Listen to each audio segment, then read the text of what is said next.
Hello and welcome back to Mojo Dojo here at Relentless Training Concepts here in Tulsa, Oklahoma. Today I want to talk to you about 3 non-martial arts books that every martial artist should read. The first one's called Talent is Overrated.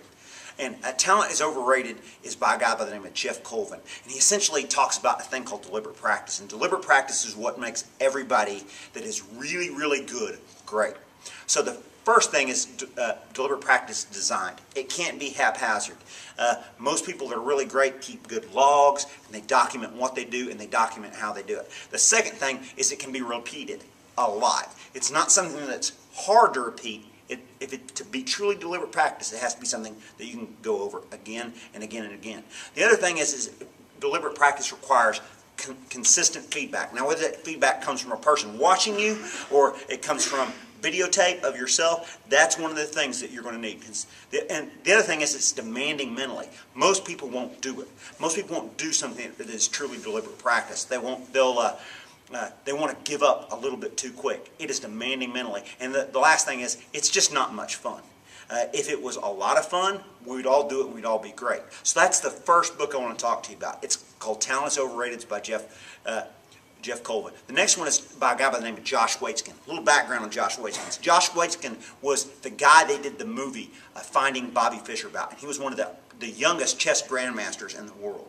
And what happens is, this book almost didn't make the cut because the second part of the book is about, not just about chess, the second part of the book is about Tai Chi push hands. Tai Chi push hands, that's martial arts. But he doesn't talk so much about the techniques. He talks a little bit about the experience. How this falls in is he talks about how really we recognize patterns from experience, from having been there a lot. So you put yourself in the bad positions. So he talks a lot about the middle game of chess, not about the opening, starting off in where all your pieces are a little bit ajar and they're kind of not in the spaces you're used to having.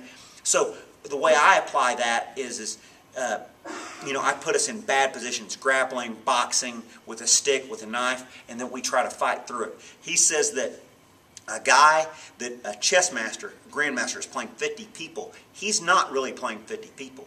He comes to the table, he looks at the table, he looks at where the pieces are, and he goes, I've been here before, and he automatically knows what to do. He doesn't keep 50 chess games in his head. And the third one is a book called The War of Art, and it's by one of my favorite authors. His name is Steven Pressfield. He wrote a book called Gates of Fire. It's an incredible book. It should be required reading for everybody that does the warrior arts.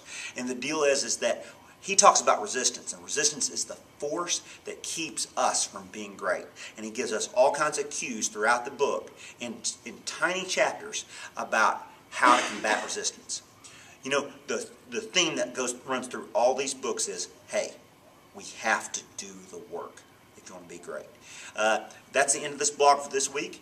If you want to contact me, you can get a hold of me at www.relentlesstrainingconcepts.com or relentlessmartialarts.com. You can email me at relentlesstrainingconcepts@gmail.com, or you can reach me through Twitter. Hey, have a great week, and I'll see you next week.